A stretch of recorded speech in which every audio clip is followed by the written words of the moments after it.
নমস্কার। আজকে ছোট্ট একটি ভিডিও নিয়ে চলে এসেছি আমরা।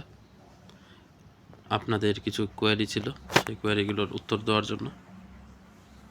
তো বিএসসিদের ক্ষেত্রে এখন যেটা করণীয় সেটা হচ্ছে ওদের মোটামুটি রেজাল্ট দিয়ে দেওয়ার পরে ওদের নোটিশ আশা করছি 9-10-11-র মধ্যে আসবে। 3 দিনের মধ্যে 3 দিনের মধ্যে তোমাদের নোটিশ চলে আসবে। তোমাদের নেক্সট প্রসিডিওরগুলো শুরু হবে।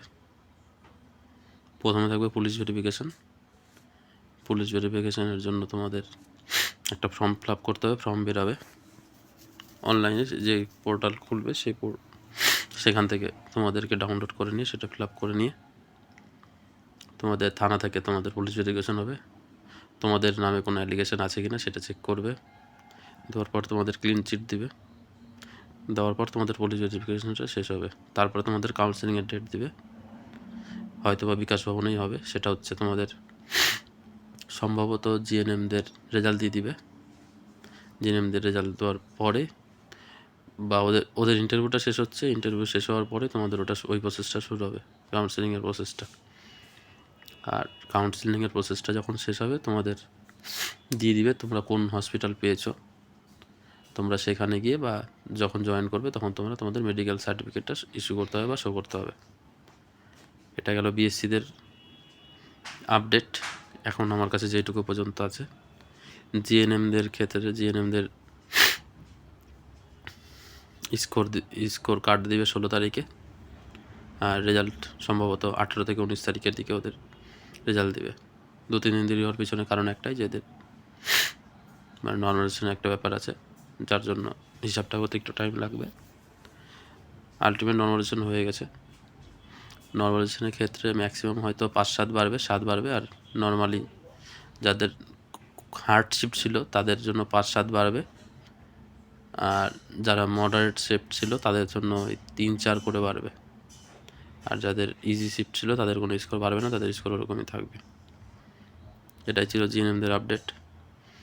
আর যেটা ইম্পর্ট্যান্ট একটা বিষয় ছিল সেটা হচ্ছে যাদের কোনো কারণবশত বলছিল সেকেন্ড লিস্ট আসবে কি না, এখনও পর্যন্ত সেরকম কোনো কিছু জানা যায়নি।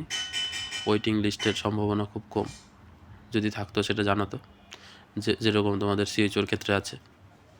কিন্তু এখানে সেই ব্যাপারটা নেই। তোমাদের এটা হয়তো ভ্যাকেন্সি ফাঁকা রেখে দিবে, সেটা পরবর্তী রিক্রুটমেন্ট আবার করবে। আর এখানে যারা চান্স পেয়েছে তাদের যেরকম সিওচতে সিট ফাঁকা হয়ে যাবে, কিন্তু এই জায়গাতে তোমাদের ওটা হবে না। এখানে প্রত্যেকেই জয়েন করবে, আর কাজ ছেড়ে দেওয়ার চান্স খুব কম। ওই মানে শতকরা 2-3 জন হয়তো বা হতে পারে, তারাও কোনো না কোনো ঘটনাক্রমে এটা হবে।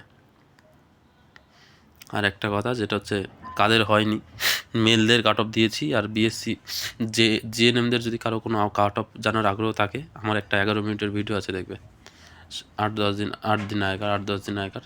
সেখানে অ্যানালাইসিসটা সহজ করে বোঝানো হয়েছে, যাতে সবাই বুঝতে পারে যে ব্যাপারটা কী আছে, ফ্যাক্টটা কী, কাট অফটা কিসের ভিত্তিতে হয়। আর আমাদের যারা বিএসসির ক্যান্ডিডেট আছো তারা তো দেখেছো আমাদের কাট অফ কতটা মিলেছে এর আগের বার।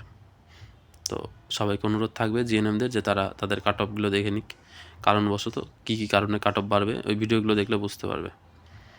আর আমাদের একটা পিডিএফ আছে যেখানে 50টার মতো কোশ্চিন আছে, যেখানে যাদেরকে কোশ্চিন ধরা হয়েছিল তাদের কাছ থেকে স্পেশালি কালেকশন করা, তাদের মধ্যে থেকে বেস্ট 50টা কোশ্চিন। কেউ যদি ইন্টারেস্টেড হও নেওয়ার জন্য তারা পিং করতে পারো আমাদের হোয়াটসঅ্যাপ নাম্বারে। আর সবার জন্য শুভেচ্ছা আর শুভকামনা থাকলো যে সব কিছু এগিয়ে যাক। আর খুব সময়ের মধ্যে আশা করছি হয়ে যাবে। বিএসসিদের সম্পূর্ণ প্রসেস এই মাসের মধ্যে কমপ্লিট হয়ে যাবে আশা করা যাচ্ছে। যেটুকু প্রসেস আছে তোমাদের মার্চের ফার্স্ট উইকে সম্ভবত তোমাদের জয়েন করিয়ে দিবে।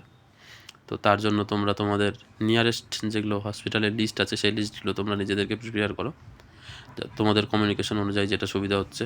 কারণ কাউন্সেলিং গেলে তোমাদের ওখানে ওই জিনিসটা করে নিতে হবে, না হলে প্রেফারেন্স যদি না দাও বা তখন পরবর্তীতে হয়তো পাবে না। আর চুজ করার মতো কন্ডিশন হলে তো খুব ভালো। তো সেই জায়গাটা নিজেকে প্রিপেয়ার না হয়ে গেলে পরবর্তীতে হয়তো অজানা একটা হসপিটাল তোমার ভালো বা তোমার কাছে থাকা সত্ত্বেও তুমি দূরেরটা নিয়ে চলে আসলে। ঠিক আছে, আর যেটা চাইবে সেটা সবসময় হবে সেটা তো না। এখনকার মতো এইটুকুই থাকলো। যদি কোনো প্রশ্ন থাকে তারা কমেন্টে জানাবে, চেষ্টা করবো তাদের সবগুলো প্রশ্নের উত্তর দেওয়ার। ধন্যবাদ।